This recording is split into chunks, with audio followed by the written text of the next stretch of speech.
우리와 함께 하시는 주님, 오늘 말씀 제목입니다. 사람이 짐승하고 다른 점이 많지만 특별히 제가 오늘 말하고 싶은 다른 점 한 가지는요, 본인이 직접 경험하지 않아도 간접 경험을 통해서도 교훈을 받을 수 있다 하는 것이 다른 점이에요. 짐승은 다른 짐승이 경험한 거 이해하겠어요? 짐승은 과거에 있었던 일 기억하고 그것을 교훈을 받겠어요? 모르죠. 사람은 과거로부터도 배울 수 있고 다른 사람의 경험, 간접 경험을 통해서도 배울 수 있도록 하나님께서 이런 은혜를 주셨어요. 그런데 그런 은혜를 받은 사람이 남의 경험을 줘서 배우지를 못한다. 과거에 한 번, 두 번, 여러 번 있었던 것들 통해서도 배우지 못하고 본인이 직접 경험하겠다고 본인이 직접 당하겠다. 그러면 어떻게 된 거예요? 사람을 짐승 수준으로 스스로 떨어뜨리는 거죠. 우리는 스스로 짐승 수준으로 떨어뜨리지 말고 과거와 타인으로부터 그 경험을 통해서 배울 수 있기를 축원합니다. 하나님께서 우리에게 과거를 통해서 혹은 간접 경험을 통해서 배울 수 있는 은혜를 주시고, 그리고 깨달음을 위해서 뭘 주시냐면 성경을 주셨어요. 그래서 우리가 늘 성경을 읽습니다. 그러므로 성경을 통해서 과거에 하나님을 경험한 사람들이 하나님과 어떻게 살았으며 또 하나님은 그 사람들을 어떻게 대했는가, 이걸 통해서 하나님은 어떤 분이신지, 하나님은 우리를 어떻게 대하시는지, 우리는 하나님을 어떻게 가까이 가고 섬기게 되는지 배울 수 있기를 축원합니다. 오늘 주신 이 본문 시편 75편은요 지금으로부터 2700년 전에 쓴 시입니다. 근데 2700년이면 엄청 오래됐잖아요. 그때는 뭐 호랑이가 담배 피웠을 것 같잖아요. 근데 아니에요. 2700년 전이나 지금이나 저 서양 사람이나 우리 동양 사람이나 또 나이 많은 사람이나 어리거나 젊은 사람이나 남자나 여자나 부자들이나 가난한 사람들이나 사람들은 사실 거의 똑같아요. 사람들이 똑같기 때문에 세상도 비슷하게 돌아갑니다. 뭐 문명 같은 것이 더 있냐 덜 있냐 그런 차이 있지만 세상은 사람들이 비슷하기 때문에 세상은 어디나 비슷하게 돌아가요. 그러므로 그 사람들이 만난 하나님도 사실 똑같습니다. 하나님이 성도들을 대하거나 악인을 대하는 방법 이전에 원리도 사실은 똑같습니다. 그래서 그러면 옛날이나 지금이나 사람들의 그 특징 중에 가장 두드러진 특징을 한마디로 저는 줄이면 뭐냐면 사람들은 전부 자기를 높이고 싶어요. 내가 최고야, 내가 먼저야. 이렇게 내가 먼저고 내가 최고라 생각하는 사람들에게 5월달에 퇴임했던 우리 전 대통령 문재인 대통령이 사람이 먼저다 이런 구호를 내세우니까 사람들이 다 좋아하죠. 사람이 먼저다 하는데 좋아할 수밖에. 그런데요, 이 사람이 먼저다라는 이 말은 굉장히 어폐가 있어요. 얼핏 듣기는 사람이 먼저다 좋은 말이겠는데 제가 물어보고 싶어요. 먼저다라는 말은 비교할 대상이 있다는 소리잖아요. 그죠? 뭐보다 먼저인데요?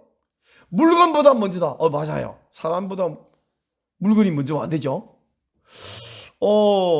사람이 먼저다는데 사람이 어떤 관습보다 사람이 먼저죠. 관습보다. 그러면 사람이 법보다 먼저일까요? 법도 모든 사람에게 불편하고 잘못된 법이 있다면 그 법보다는 사람이 먼저죠. 사람들이 의논해가 법을 바꿔야 돼요. 그런데 그런 법은 가끔 있을 수 있겠지만 대부분의 법은 그렇습니까? 모두가 의논하고 고민해서 가장 합리적으로 만드는 똑똑한 사람, 모범적인 사람이 모여가지고 합리적으로 만들었는데 어떤 한 개인이 이 법이 있지만 내가 사람이 법보다 먼저잖아. 그러니까 내가 먼저야. 그 말은 뭐예요? 제대로 된 법인데 나는 안 지키고 싶다는 소리야. 자기 마음대로 살고 싶다는 소리야. 모든 100명, 1000명이 다 법보다 사람이 먼저다고 지 마음대로 하면 그 세상 어떻게 되겠습니까? 엉망진창 무질서하게 되고 살 수 없어요. 그러므로 합리적인 법 앞에서는 사람이 먼저가 아닙니다. 그 개인보다 법이 먼저예요. 어떤 사람은 불편하겠지만 그런 법은 지켜야 돼요. 근데 사람이 먼저다 그때 그 비교 대상이 물건이거나 관습이거나 법이 아니라 그 비교 대상이 나 아닌 다른 사람이면 이건 문제가 심각해져요. 모든 사람보다 내가 먼저다. 이게 말이 됩니까? 안 되죠. 그런 사람은 독선이라고 하죠. 그런 사람은 교만하죠. 한자말로 안하무인, 눈에 사람이 안 보여요. 우리 그런 사람하고 함께 살겠습니까? 안 되죠.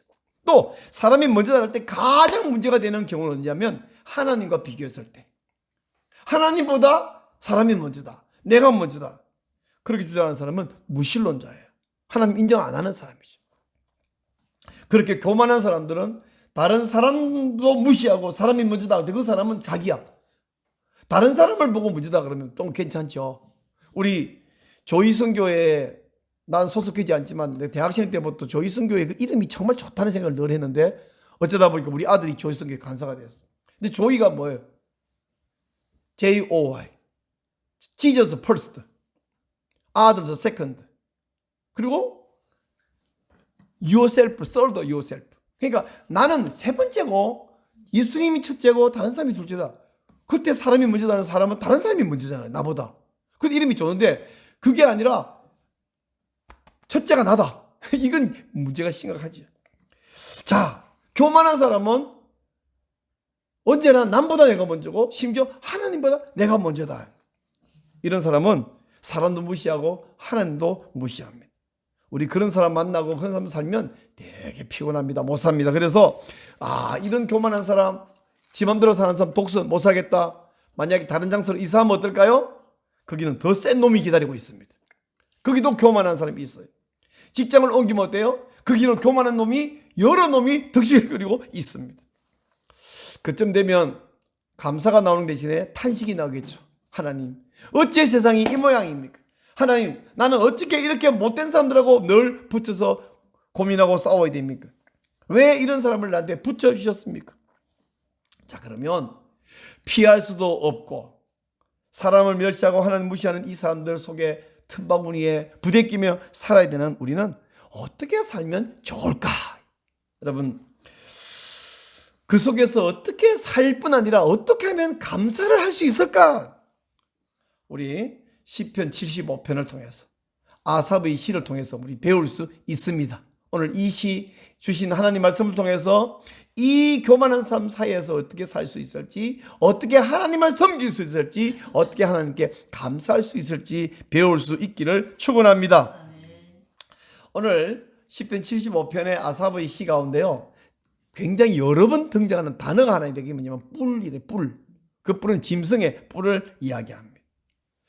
여러분 직접 못 보셨나요? 저는 시골에서 소 기르면서, 소는 덩치가 아주 크잖아요. 그러니까 맞부터 이렇게 막 뿔로 싸우는 거. 그러다가 가끔 뿔이 부딪히다가 뿔이 막 빠져버리기도 하고 부러지기도 하고 이런 걸 자주 보는데, 어느 날은 소를 몰고 다니는데 소는 부딪혀 싸우는데 염소를 한번 보니까 염소는요 앞다리하고 온몸을 번쩍 들어서 그냥 머리로 상대방을 콱 찍어요. 이야, 저 무식한 놈들 봐라. 소는 그냥 이렇게 부딪혀 싸우는데 염소는 번쩍 들어서 콱 찍어요. 자, 여러분, 제가 말로 하면 재미없으니까 영상 한번 보세요. 뿔의 무게는 최대 14kg까지 나가는데 몸에 있는 모든 뼈를 합친 것과 비슷한 무게죠.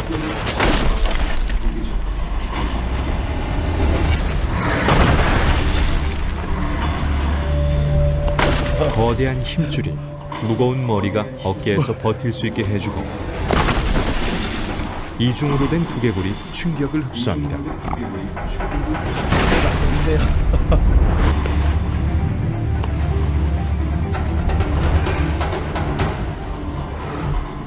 뿔이 충돌할 때 강력한 힘에 부딪히면 사람의 경우 즉사할 수도 있습니다.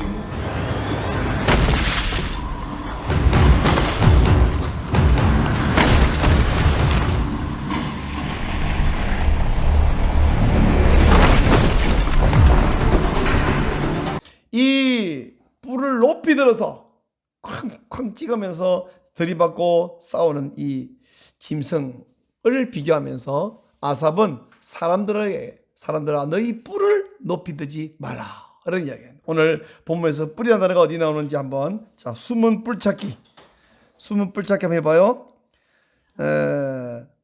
4절 보니까 뿔을 들지 말라. 5절 너희 뿔을 높이지 마라. 또 어디 있어요? 뿔. 10절엔 악인들의 뿔을 베고 의인의 뿔은 높이 들리로다. 뿔이라는 단어가 여러 번 나오고 있습니다. 근데 여기 사절을 다시 보세요. 내가 오만한 자들에게 오만하게 행하지 말라 하며 악인들에게 뿔을 들지 말라 하였노니 할 때에 제가 여러 번 이야기했는데 시편에서는 동의 대꾸법 혹은 반의 대꾸법, 대꾸법을 많이 쓴다 그랬죠. 오늘 여기서 비교하면 오만하게 행한다라는 말과 뿔을 든다라는 말은 같은 뜻이에요. 그죠? 그런가 하면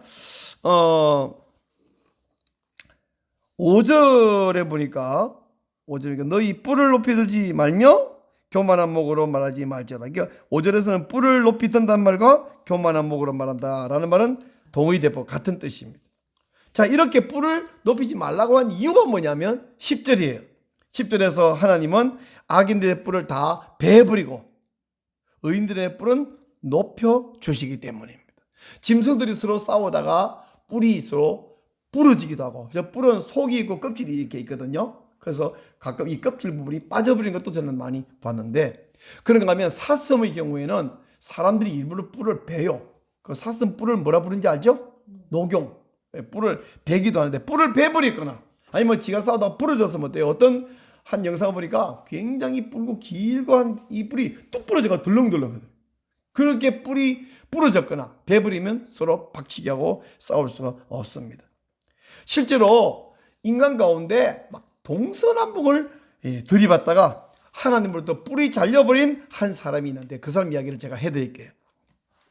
유다의 믿음의 왕 히스기야가 다스리고 있을 때에 저 북방에는 아수르라고 하는 한 나라가 아주 강대해서 동서남북 사방을 들이받으면서 공격을 마구 해댈 때 아무도 감당할 수 없었어요. 그 아수르가 막 세력을 확장하다가 북쪽에 있는 이스라엘을 정복했어요. 완전히 그냥 초토화시키고 박살내버리고, 그 뒤로는 남쪽에 있는 유다도 공격하겠다고 마구 쳐들어왔습니다. 예루살렘을 포위했습니다. 그리고 항복하라고 종용을 합니다. 여호와를 의뢰하지 말아라. 히스기야 말도 듣지 말아라. 그리고 나와서 항복해라. 그때 히스기야는 그 항복 문서, 항복 요구하는 문서를 들고 하나님의 성전에 가서 이렇게 기도했습니다. 여호와여 귀를 기울여 들으소서. 여호와여 눈을 떠서 보시옵소서. 사내립이 살아계신 하나님을 비방하러 보낸 말을 들으시옵소서. 자, 히스기야가 말한 말은 크게 두 가지예요. 하나님 봐주세요, 들어주세요. 저 이방 사람들 섬기는 우상은 눈이 있어도 못 보죠. 귀가 있어서 만들어놨지만 귓구멍이 없어요. 못 들어요. 근데 우리 하나님은 어때요? 살아계시기 때문에 볼 수 있고 들을 수 있는 하나님이십니다. 그래서 히스기야는 하나님께 이렇게 기도해요. 우리 하나님 여호와여, 원하건대 이제 우리를 그의 손에서 구원하옵소서. 그리하시면 천하 만국이 주 여호와가 홀로 하나님이신 줄 알리이다. 자, 보세요. 지금 아수르로부터 스스로를 구할 수 있는 왕이나 스스로를 구할 수 있는 그 나라 섬기는 우상 신이 없었어요. 근데 여호와 하나님이 유다를, 히스기야를 아수르로부터 구원하면 모든 세계 사람들이 뭐라고요? 오, 저 유다가 섬기는 신이, 저 여호와 신이 진짜 신이네? 저 아수르 강대한 나라를 이기는 거 보니까 그럼 아수르가 섬긴 신은 가짜네? 이렇게 되지 않겠냐. 그래서 온 세계가 여호와를 홀로 하나님이신 줄 알도록 우리를 구원해달라고 말합니다. 여러분, 평소에 형통할 때도 하나님께 기도해야 되겠지만 문제가 발생했을 때, 특별히 그 문제가 너무 심각해서 절망적일 때 하나님께 기도하시면 하나님이 들어 응답하시는 줄 믿으시기 바랍니다. 아멘. 히스기야 기도 어떻게 됐겠느냐. 히스기야 기도한 바로 그날 밤에 하나님으로부터 여호와의 천사가 나와서 아수르 군대 18만 5천 명, 몇 명이라 그랬어요? 18만 5천 명을 하룻밤에 몰살해 버렸습니다. 근데 여기 천사가 할 때 그 천사는 복수형이 아니라 단수형이에요. 천사 한 명이면 군사 18만 5천 명을 그냥 순식간에 죽여버릴 수 있습니다. 18만 5천 명이 엄청 많은 숫자잖아요. 근데 지금 우리나라 인구 5천만 인구 중에 우리 지금 군인이 60만, 요즘 조금 줄어서 50만 명으로 줄었는데 그 중에 18만 5천 명에도 우리나라 군대가 60만 채 안 되는데 50만 중에서 18만 5천 명이면 얼마나 많아요. 근데 그 과거에는 어땠냐? 전 세계 인구가 1세기가 한 2억 된다니까 2700년 전이면 뭐 얼마 됐겠어요? 그 중에 18을 못 채우면 적어도 한 10배 이상 부풀려서 우리가 생각해 봐야 되는 거예요. 막 100만 명 이상이 몰살한 것처럼 생각해 봐야 됩니다. 엄청난 일이죠. 마구 동서남북을 들이받던 이 아수르의 왕 산헤립은 졸지에 두 뿔이 다 잘려버린 것입니다. 모든 군사를 잃어버리고, 근데 산헤립도 하나님이 죽일 수 있는데 안 죽였어요. 왜? 그 다음 단계 더 비참한 삶이 기다리는데 빈털터리로 본국으로 돌아갔는데 죽었어요. 어떻게 죽었냐? 자기 두 아들에게 살해당했습니다. 아니, 사람이 살다가 언젠가는 죽지만 죽어도 자기 아들 두 놈에게 살해당하는, 이 얼마나 비참한 일입니까? 이건요, 밤중에 자다가 천사에게 죽은 것보다 100배 비참한 일이죠.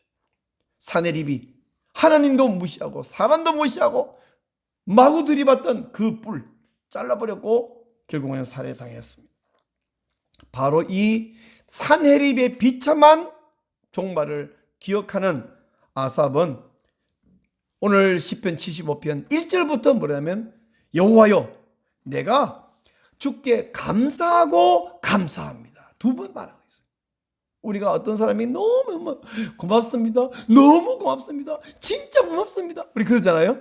이제 히브리인들은 비교급 최상급을 같은 단어를 두 번, 세 번 쓰면서 비교급 최상급 만들었거든요. 그래서 감사하고 감사하면, 1절 한번 보세요. 감사하고 감사하는 이유가 뭐라 그래서요? 주의 이름이 가까움이라. 주님의 이름이 가깝기 때문에 내가 감사하고 감사합니다. 사람들은 질문해요. 내가 이렇게 힘들 때, 환경이 이렇게 어려울 때, 악인들이 득세할 때, 재난이 임할 때 도대체 하나님은 어디신 거예요? 우리 모두가 궁금해하기도 하고, 어떤 사람은 그렇게 질문하는데, 전능하시고 자기 백성을 사랑하시는 은혜로운 하나님, 그 하나님을 아삽은 경험했습니다. 그래서 그런 사람들의 질문 앞에 아삽은 대답합니다. 하나님은 가까이에 계십니다. 한번 따라해 보세요. 하나님은 가까이에 계십니다. 가까이에 계십니다. 예, 여러분 정말 18만 5천 명을 그날 밤에 하나님 천사를 보내서 몰살해버렸어요. 우리가 힘들 때, 어려울 때 하나님을 부르면서 하나님 어디 계십니까? 하나님은 대답합니다. 네 옆에 가까이에 있다. 네가 말할 때 들리는 거리에 있고, 네가 말할 때 달려갈 수 있는 거리에 내가 있다. 그래서 오늘 설교 제목을 우리와 함께 하시는 하나님이라고 제목을 잡았어요. 그래서 오늘 제가 이 노래를 한번 불러보려고 해요. 우리 가까이 계신 하나님을 향해서 이 노래를 부릅니다. 하나님 우리와 함께 하시는 주를 찬양하세. 우리가 올 때 임하시는 주를 찬양 주를 찬양하세.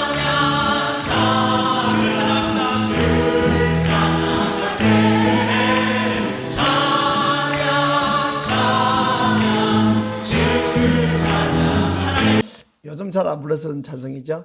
정말. 근데 이렇게 하나님 우리와 함께 하시고 가까이 계십니다, 여러분이 다 맞는 말이에요. 아멘 했어요. 근데 이런 찬송을 불러도 여전히 여러분에게 고민 하나 있습니다. 근데요, 하나님 가까이 계신 줄 알아요. 제가 기도할 때 듣는 것도 알아요. 근데 히스기야의 기도는 그날 밤에 응답하셨고 해결하시고 하셨다는데, 제 기도는요, 언제 응답돼요? 언제 내 문제는 해결되냐고요? 그렇게 질문하고 싶어요. 이 질문에서 하나님 이미 답을 줍니다. 2절에서 말합니다. 주의 말씀이 내가 정한 기약이 이르면 내가 반드시 심판하리니. 주님이 내가 날짜를 정해놨다. 그 날이 되면 내가 바르게 공정하게 심판할 것이다. 지금요, 유다가 처한 이 문제, 히스기야의 기도는 하나님이 보기에 그날 밤에 응답 안 하면 안 돼. 그날 밤이 하나님이 나타나시고 응답을 해결이 가장 알맞는 시기예요. 그래서 하나님이 나타났습니다. 그렇지만 세상의 모든 사람의 문제, 모든 사람의 기도가 다 하나님이 자판기에 여러분 동전 500원 넣고 200원 넣고 탁 누르면 톡 들리잖아요. 그죠? 근데 내가 핸드드립 커피는 그렇게 안 나와요. 볶아야 돼요. 갈아야 돼요. 물 끓여야 돼요. 그것도 물 부어가지고 불려야 돼요. 그리고 한번 내리고 또 내리고 마지막에 들어가서 자판기 커피 맛있죠? 내가 내린 핸드커피는 훨씬 맛있어요.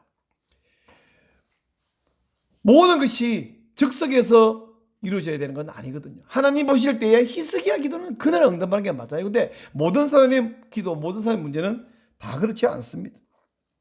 하나님께서 응답을 미루시는 것, 그것은 응답을 미루는 게 아니라 최적의 때를 기다리시는 것.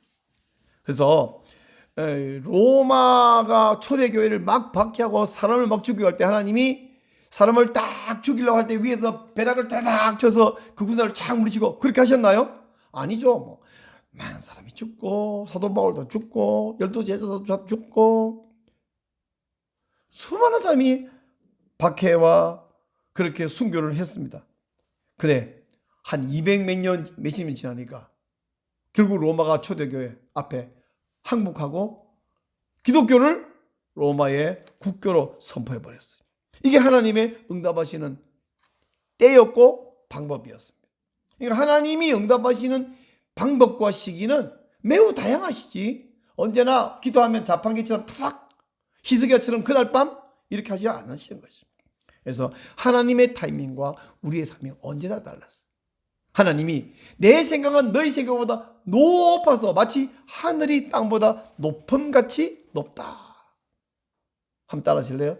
하나님의 생각은 우리 생각보다 높습니다. 마치 뭐처럼? 하늘이 땅보다 높음같이. 하늘이 우리가 과학적으로 보니까 실제로는 우리 바로 한 1km 위에 보이는 것 같은데 알고 보니까 그렇지 않죠? 하나님의 생각은 무한히 높습니다. 우리 사람도요, 어린 5살짜리 아이하고 50 먹은 사람하고 생각이 다르고 타이밍이 달라요. 또 군대에서 2등병, 1등병의 타이밍하고 무궁화 2계단 대대장 타이밍하고 타이밍이 달라요. 전투할 때 적이 막 옵니다. 막 총 쏠까요? 쏘지 마라. 언제 쏴요? 가만히 기다려. 절대 겁먹지 말고 기다려. 지금 발사! 그때 쏴야 되지. 미리 막 총 나서하면 전쟁 이깁니까? 절대 안 되죠.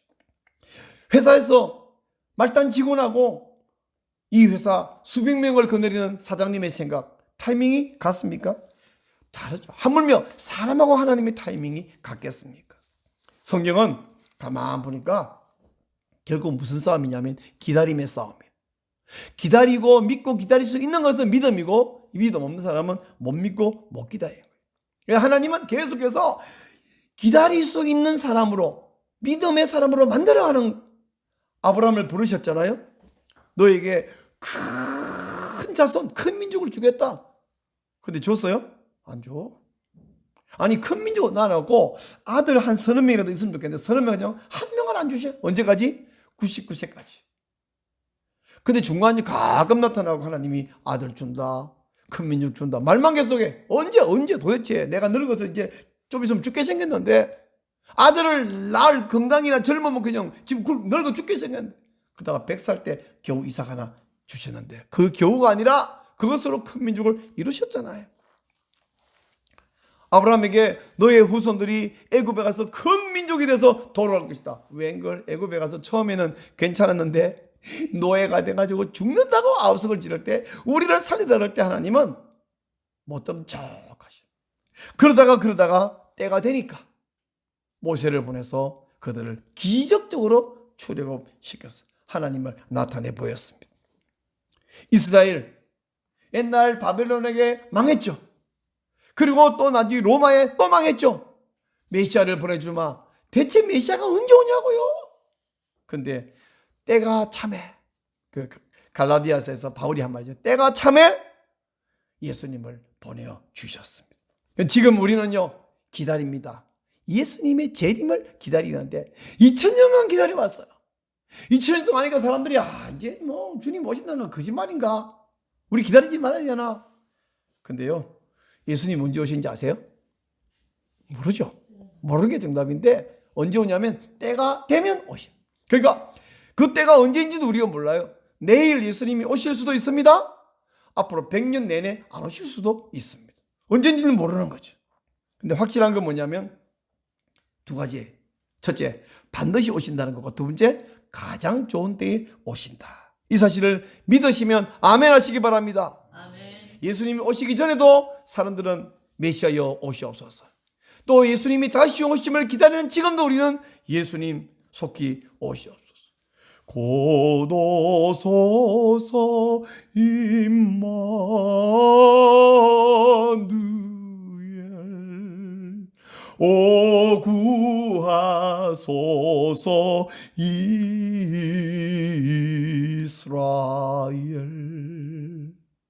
기포로 생활 고달파 메시아 기다립니다.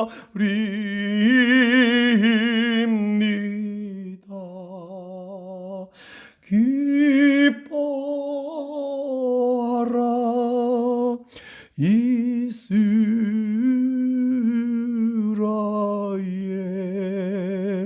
곧 오시리 오 임마누엘.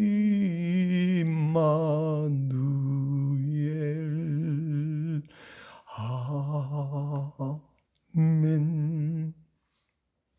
주 예수님, 지금 우리와 함께 하시는 그분, 우리 심령 속에 성령으로만 함께 계신 것이 아니라 실제로 오실 것이고, 우리 먼저 죽은 사람의 육신과 아예 살아남아 있는 이 한 개 많은 육신을 완전히 변화시켜 완전히 부활시켜서 그 영원한 나라에 우리를 데리고 영원히 살게 될 것을 믿습니다. 하나님은 정한 기한이 되면 내가 반드시 와서 바르게 심판하겠다 약속하셨어요. 바로 이 사실을 확신하기에 아삽은 뭐라고 고백하느냐? 8절 한번 보실까요? 여호와의 손에 잔이 있어 술거품이 일어나는도다. 속에 섞은 것이 가득한 그 잔을 하나님이 쏟아내시나니 실로 그 찌꺼기까지도 땅의 모든 악인이 기울여 마시리로다. 현대인의 성경은 이렇게 번역을 했어요. 한번 읽어볼게요. 여호와의 손에 분노의 포도주가 담긴 잔이 있어 거품이 이는구나. 그가 그것을 쏟아내면 세상의 모든 악인들이 그 분노의 포도주를 찌꺼기까지 다 마셔야 할 것이다 라고 말합니다. 결국 우리가 하나님을 믿는다라고 말할 때 뭘 믿냐면 하나님의 약속을 믿는 거거든요. 근데 그 약속이 응답되고 성취되기 전에도 약속을 믿고 기쁨으로 기다리고 하나님의 신뢰하는 것, 이게 바로 믿음입니다. 우리 하나님께서는 때로는 우리에게 나쁜 환경, 교만한 사람들, 때로는 악한 사람들 사이에 우리를 두고 그 속에서 이겨내고 그 속에서 하나님의 선한 뜻이 있음을 믿고 기다리도록 훈련하고 계시는 것을 믿으시기 바랍니다. 그러므로 악이 횡행하고 악인들이 득세하는 이 세상에 살면서 우리는 우리의 시선을 이 아삽처럼 하나님을 향하여 시선을 고정해야 되는, 이게 믿음입니다. 그래서 오늘 시편 75편에서 여러 가지 교훈이 있는데 제가 그것을 한번 정리를 해봤어요. 자, 우리 소리내서 한번 읽어봅시다. 첫째, 하나님은 우리와 가까이 계십니다. 둘째, 사람은 높이고 낮추는 것은 하나님 손에 달렸습니다. 셋째, 스스로 높이는 교만한 사람은 하나님이 낮추십니다. 하나님은 정한 때에 반드시 오셔서 바르게 심판하십니다. 하나님의 때에 악인은 진노의 잔을 마시게 됩니다. 신자는 하나님께 감사하고 감사하는 것이 옳습니다. 신자는 하나님의 주권과 심판을 널리 알려야 합니다. 심판하실 하나님을 노래해야 합니다. 자, 마지막에 제가 했던 신자는 심판하신 하나님을 노래해야 한다. 우리 오늘 말씀 중에서요, 시편 75편에서 9절을 한번 봐요. 9절 보면 나는 야곱의 하나님을 영원히 선포하며 찬양하며 이런 말을 하는데, 여기 선포한다는 말은 알린다는 것이죠. 남들에게 알릴 뿐 아니라 찬양하며라고. 이 찬양한다는 말은 히브리어에서 찬양한다는 말은 할렐이라는 말이 잘 아잖아요. 하나님을 높이는 할렐도 있지만은 여기는 할렐을 쓴 게 아니라 자마으라는 말을 쓰는데, 이건 뭐냐면 노래한다는 뜻이에요. 그러니까 우리가 찬송 가운데 보면 하나님의 이름을 높여드리는 찬송이 있는가 하면 성도를 향하여 또 불신자를 향하여 선포하는 찬양도 있죠. 여기 찬양은 하나님을 직접 높이는 할렐보다는 자마르, 노래 부르는 거예요. 결국 우리는 하나님을 노래하는 것입니다. 우리가 너무 기뻐서 막 좋아서 아까 우리가 불렀던 하나님 우리와 함께 하시오니 주를 찬양하세, 이런 것은 직접 찬양보다 우리끼리 노래하는 거잖아요. 이 자마르가 바로 노래하는 건데, 우리가 세상에서 이런 악이 횡행하고 교만한 사람들이 득세하고 환경은 여전히 나쁘고 하는 그 속에서 다시 반드시 오실 주님, 반드시 바르게 심판하실 그 주님, 그 주님이 가까이 계신 것을 믿으면 기쁨으로 노래하는 것입니다. 환경이 힘들 때도, 내가 아플 때도, 심지어 사랑하는 가족이 먼저 천국에 갔을 때도 슬프지만 그 속에서 노래하는 것입니다. 악이 횡행하는 이 세상에 살면서 다시 오실 심판자를 바라보면서 기쁘게 찬양하고 우리 하나님을 세상에 선전하는 그런 성도로 살아가시기를 축원합니다.